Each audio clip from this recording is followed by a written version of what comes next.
way back from Lewis's funeral, my mom told me to start packing. She waited until the day before we left to tell Edie. I'm not sure if she wanted to make it easier or harder.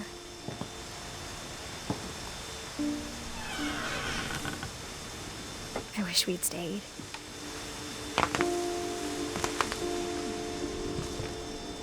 But I understand why we left. My mom ended up leaving everything behind.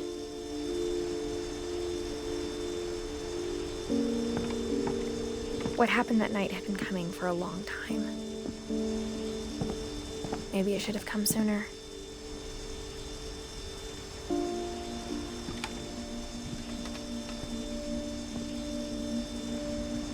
But it had to end one way or another. All that's left now is to tell you about that last night.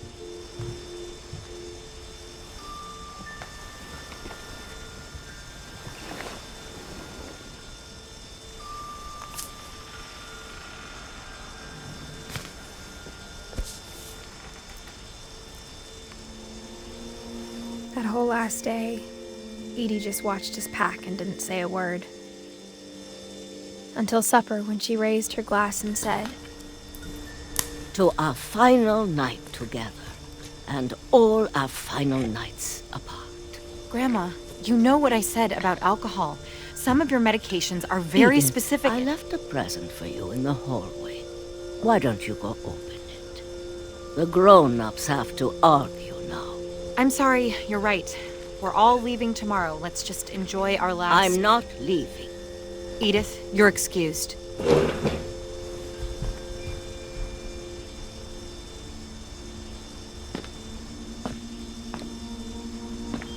The power had been shut off that morning, but Edie always had plenty of candles.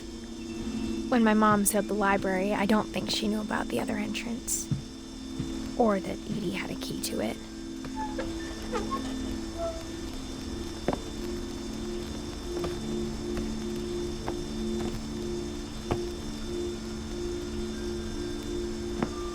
That thing you're afraid of isn't going to end when you leave the house. Edith has a right to know these stories. My children are dead because of your stories.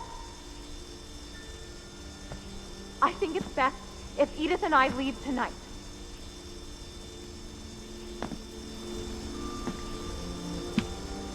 We'll have the nursing home send a van for you in the morning, okay?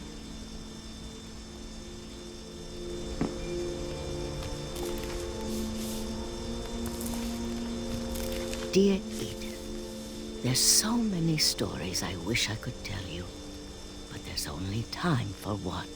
This is about what happened on the night you were born. That night, the tide went way, way out. It was the first and last time I ever saw the old house aground. There'd been an earthquake out in the middle of the ocean. They called it the lowest tide in 1,000 years. God, it smelled awful.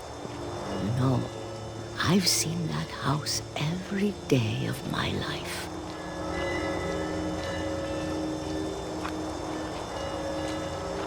But I never thought I'd go back to it. When the fog rolled in, I lost my way.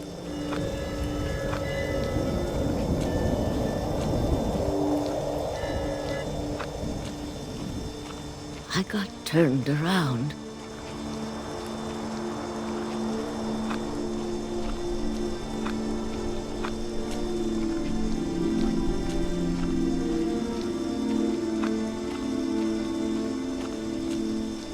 I started seeing things.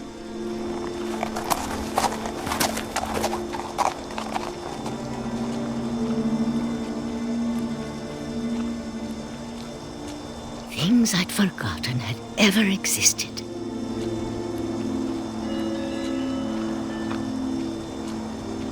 But when I saw them, they felt like old friends. That night, a lot of things came back to me. Or maybe I came back to them.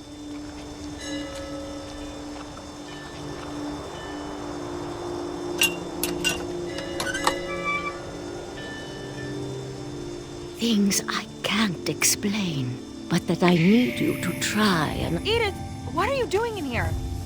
It's mine. Edith! Mom, you're gonna rip it! Let go! I kicked and screamed, but Mom dragged me to the car. I never saw Great-Grandma Edie again.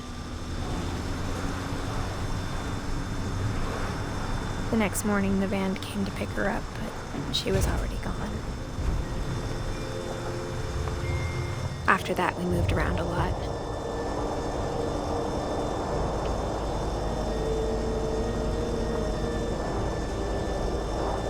We both tried to make the best of it.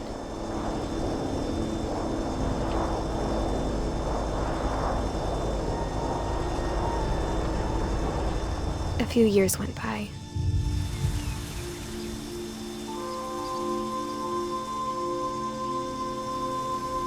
My mom didn't like to talk about it,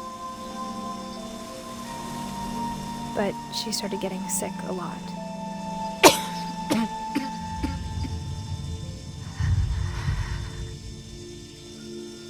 She got better for a while, and then she didn't. And then I was alone. The last Finch left alive.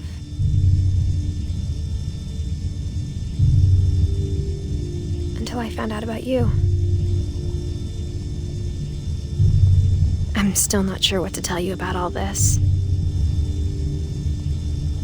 If we lived forever, maybe we'd have time to understand things. But as it is, I think the best we can do is try to open our eyes. And appreciate how strange and brief all of this is.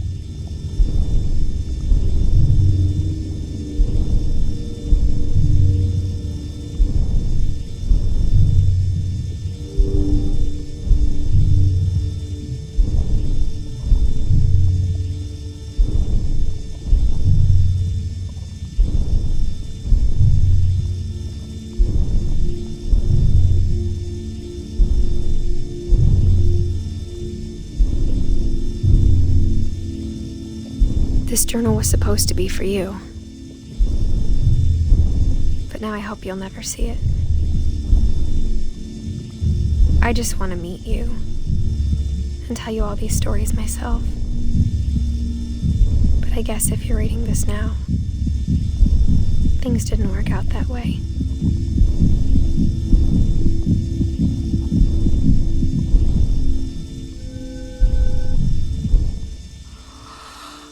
This is where your story begins. I'm sorry I won't be there to see it. It's a lot to ask, but I don't want you to be sad that I'm gone. I want you to be amazed that any of us ever had a chance to be here at all. Good luck.